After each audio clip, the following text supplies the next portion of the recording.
दोस्तों आज के इस वीडियो में हम बात करेंगे फूलगोभी की फसल से जबरदस्त उत्पादन के लिए। जबरदस्त मतलब तगड़ा वाला उत्पादन, एकदम जोरदार उत्पादन के लिए, जोरदार ग्रोथ के लिए। और ये खाद उर्वरक डालने के बाद में फूल की क्वालिटी भी आपको काफ़ी शानदार मिलेगी।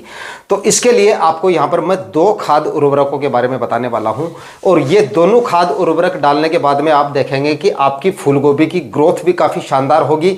जब फूलगोभी की ग्रोथ होगी तभी आपको अच्छा उत्पादन मिलेगा और तभी फूल की क्वालिटी अच्छी मिलेगी। दोस्तों आपने चाहे कितनी भी अच्छी क्वालिटी का बीज लिया हो, कितनी भी अच्छे तरीके से अपने फूलगोभी की खेती की हो, लेकिन अगर फूलगोभी की ग्रोथ अगर कम रह गई, ग्रोथ अगर अच्छी नहीं हो पाई, तो ना तो आपको उत्पादन अच्छा मिलेगा और ना ही उत्पादन की क्वालिटी अच्छी मिलती है।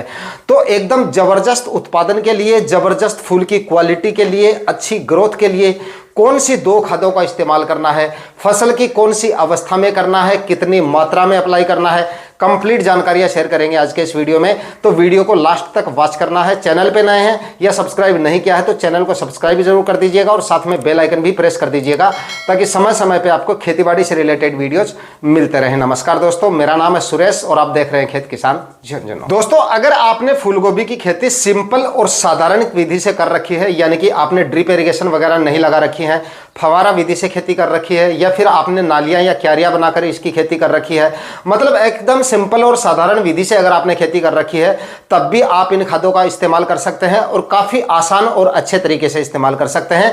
काफ़ी अच्छा रिजल्ट मिलेगा। और दूसरा, जो किसान भाइयों ने अगर इसकी खेती ड्रिप इरिगेशन की सहायता से बेड बनाकर अगर इसकी खेती कर रखी है, तब भी आप इसको अप्लाई कर सकते हैं, तब भी इसके काफ़ी अच्छे रिजल्ट मिलेंगे। दोनों तरीके से, किसी भी तरीके से अगर आपने फूलगोभी लगा रखी है, इन खादों का इस्तेमाल आपको करना चाहिए। काफ़ी अच्छा रिस्पॉन्स मिलेगा आपको, काफ़ी अच्छा उत्पादन मिलेगा। तो सबसे पहले बात कर लेते हैं उन किसान भाइयों के बारे में जिन्होंने सिंपल और साधारण तरीके से फूलगोभी लगा रखी है।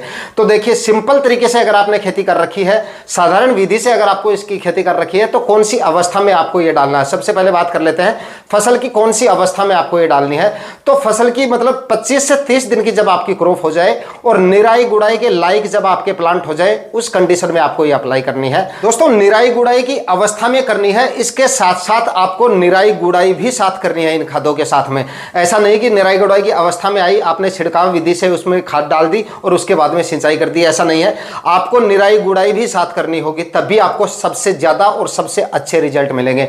तो यहां पर मैं आपको दो खाद उर्वरक बताऊंगा। सबसे पहले आपको लेना है, जब आपकी फसल की अवस्था मैंने आपको बता दी है 25 से 30 दिन की अवस्था में हो जाए और जब आपको ऐसा लगे कि अब हमें निराई गुड़ाई करनी है, तब आपको करना है। अगर आपको लगे कि निराई गुड़ाई हम 5-7 दिन बाद में करेंगे, तब आपको 5-7 दिन बाद में उसको इस्तेमाल करना है, लेकिन करना इस्तेमाल उसी समय है जिस समय आप निराई गुड़ाई कर रहे हैं। तो सबसे पहले आपको क्या करना है, अपना एरिया सेलेक्ट करना है कि एक दिन में आप कितने एरिया में निराई गुड़ाई कर सकते हैं। उतने एरिया में आपको लेना है, इफ्को का सागरिका आता है वो आपको लेना है 8 से 10 किलोग्राम प्रति एकड़ के हिसाब से। उस हिसाब से आपको इसकी खुराक लेनी है। और छिड़काव विधि से, प्लांट के पास में छिड़काव विधि से, मतलब हर आपने फूलगोभी मतलब एकदम मतलब नंबर्स ऑफ प्लांट काफ़ी ज़्यादा होते हैं, इस वजह से एक एक प्लांट को तो आप दे नहीं पाओगे। इस वजह से छिड़काव विधि से, जिस तरीके से हम यूरिया छिड़कते हैं उसी हिसाब से छिड़काव विधि से आपको डाल देना है। 8 से 10 किलोग्राम प्रति एकड़ के हिसाब से आप इसको ले सकते हैं। निराई गुड़ाई से पहले आपको डालना है, इस तरीके से आपको डालना है। बाकी अगर प्लांट की बात की जाए, अगर आप इसको दूसरी फसलों में डाल रहे हैं, अगर पर प्लांट की बात की जाए तो कम से कम 100 से लेकर और 150 ग्राम पर प्लांट के हिसाब से जाती है। जड़ों के पास में, जड़ों के एकदम नजदीक नहीं डालना होता है, जड़ों के चारों तरफ मतलब छिड़काव विधि से डाल के और उसके बाद में निराई गुड़ाई करना इसमें अति आवश्यक होता है। इस तरीके से आपको डालना है। बाकी अगर आप फूलगोभी में डाल रहे हैं और सिंपल और साधारण विधि से आपने खेती कर रखी है, तो पर प्लांट के पास में डालना इम्पॉसिबल होगा, इसलिए आप छिड़काव विधि से डालें और उसके बाद में आपको निराई गुड़ाई कर देनी है। लेकिन एक मिनट रुकिए, आप यहां पे आपको एक खाद और काम में लेनी है। इसमें सागरिका के साथ साथ आपको काम में लेना है यूरिया। अब काफी किसान भाइयों के डाउट्स रहते हैं, काफी किसान भाइयों के इसमें दो मत होते हैं। कुछ किसान भाइयों का कहना होता है कि फूलगोभी की फसल में यूरिया का इस्तेमाल कम से कम करना चाहिए, अदरवाइज नहीं करना चाहिए। अगर बेसल डोज में आपने यूरिया ले ली है तो उसके बाद में यूरिया का इस्तेमाल नहीं करना चाहिए। बात भी सही है, यूरिया का इस्तेमाल अगर फूलगोभी की फसल में ज्यादा हो जाता है तो आपकी फूलगोभी के जो फूल की क्वालिटी होती है वो काफी ज्यादा प्रभावित हो सकती है। तो इसको आप थोड़ा सा ध्यान से समझ लीजिए। अगर आपने बेसल डोज में 20 से 25 केजी यूरिया डाली है, तब तो ठीक है। इससे अगर ज़्यादा इस्तेमाल की है बेसल डोज के रूप में, पहले से नाइट्रोजन की मात्रा आपके खेत में ज़्यादा है, तब तो भाई आपको यूरिया से परहेज करना चाहिए या आपको काफ़ी कम मात्रा में यूरिया का इस्तेमाल करना चाहिए। वरना इससे ये होता है, अगर यूरिया का इस्तेमाल आपने ज़्यादा कर लिया, नाइट्रोजन खादों का इस्तेमाल ज़्यादा हो गया और फूलगोभी में नाइट्रोजन की मात्रा ज़्यादा होने की वजह से जैसे ही फूलगोभी फूल की अवस्था में आती है, फूल उसका फटने लगता है, खराब होने लगता है, विकृत होने लगता है। समस्याएं आपको देखने को मिल सकती हैं। तो यूरिया का इस्तेमाल आपको करना है, लेकिन सीमित मात्रा में करना है। बेसल डोज मैंने आपको जो बताया उतनी ही बेसल डोज में अगर आपने यूरिया ली है तो यहां पर आप 15 से 20 केजी यूरिया फिर से ले सकते हैं। लेकिन उसके बाद में जब तक आप मतलब आपकी फसल चलेगी, यानी कि हार्वेस्टिंग तक आपको किसी भी तरह की यूरिया खादों का इस्तेमाल यानी कि नाइट्रोजन खादों का इस्तेमाल फिर से नहीं करना है। ना ही आपको कोई एनपीके खाद देनी है, मतलब नाइट्रोजन खादों का इस्तेमाल आपको कम से कम या नहीं करना है। मतलब इतनी मात्रा में अगर आप 40-45 केजी यूरिया प्रति एकड़ के हिसाब से अपनी फसल में दे देते हैं तो उसके बाद में मेरा मानना यह है कि आपको यूरिया खादों का इस्तेमाल नहीं करना चाहिए। तो यहां पर आप जो है 10 से 15 केजी या फिर मैक्सिमम 15 से 20 केजी प्रति एकड़ के हिसाब से, जिस तरह से आपने सागरिका का छिड़काव किया है उसी तरीके से आप जो है छिड़काव करें और उसके बाद में निराई गुड़ाई कर दें। निराई गुड़ाई करना फूलगोभी की फसल में अति आवश्यक है और ये दोनों अगर आप खाद दे रहे हो तो उस समय निराई गुड़ाई करके तुरंत से आपको सिंचाई कर देनी है। सही तरीका तो देखिए यही है। उसके बाद में आप किस तरह से अप्लाई करते हैं वो भी आप कमेंट करके जरूर बता दीजिएगा। यह तरीका है सही इस्तेमाल करने का। बताई गई अवस्था में करें और बताई गई खुराक रखें, इस तरीके से आप अप्लाई करके और सिंचाई करें। दोस्तों, सागरिका की वजह से फूलगोभी की फसल में आपको काफी अच्छे रिजल्ट देखने को मिलेंगे। फसल की ग्रोथ भी अच्छी होगी और फूल की क्वालिटी भी आपको काफी शानदार मिलेगी इसकी वजह से। ये तो हो गया उन किसान भाइयों के लिए जिन्होंने सिंपल और साधारण तरीके से फूलगोभी लगा रखी है। अब बात कर लेते हैं उन किसान भाइयों के बारे में जिन्होंने ड्रिप इरिगेशन से फूलगोभी लगा रखी है। तो वो यूरिया और जो आप ये सागरिका मैंने बताया वो किस तरीके से दे सकते हैं। सबसे पहले बात कर लेते हैं सागरिका के बारे में।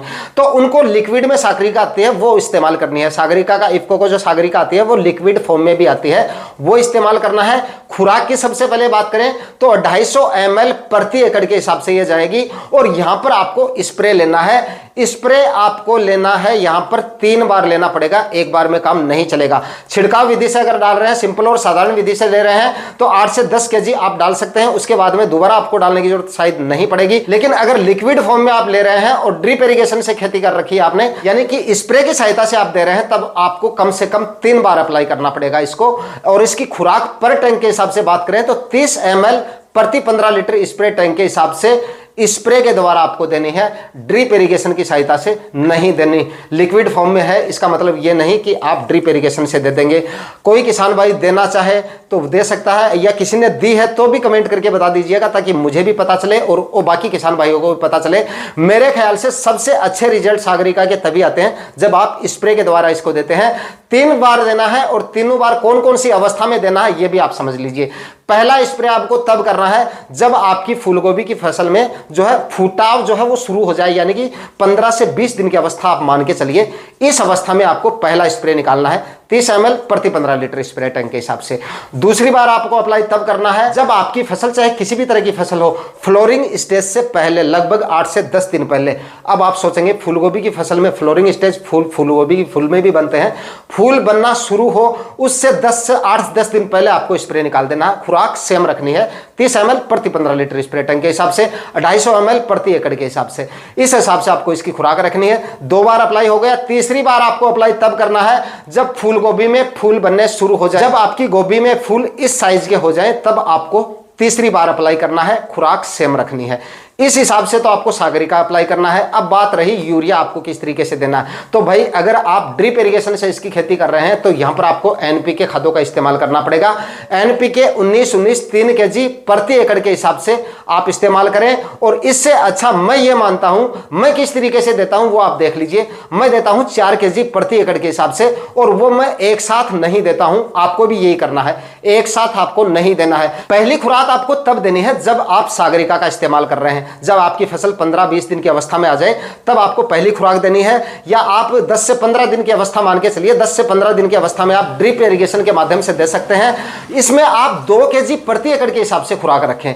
उसके 15 दिन बाद में या फिर उसके 10 दिन बाद में, या फिर चाहे तो आप 7 दिन बाद भी दे सकते हैं। जैसी आपकी फूलगोभी की फसल की अवस्था है उस हिसाब से आप देखें। लेकिन कंडीशन यह है कि फूल बनने की अवस्था से पहले पहले आपको यूरिया खादों का इस्तेमाल यानी कि नाइट्रोजन खादों का इस्तेमाल कर लेना होता है। तो यहां पर आपको दूसरी बार एनपीके 19-19 देना है, वहीं पर भी आपको 2 kg प्रति एकड़ के हिसाब से खुराक रखनी है और यह भी आपको ड्रिप इरिगेशन के माध्यम से देना है। इस तरीके से आप नाइट्रोजन खाद देकर भी अपनी फूलगोभी की फसल की ग्रोथ और उत्पादन अच्छा खासा ले सकते हैं। नाइट्रोजन खादों का इस्तेमाल आपको उतना ही करना है जैसा कि मैंने सिंपल और साधारण विधि से खेती में बताया है।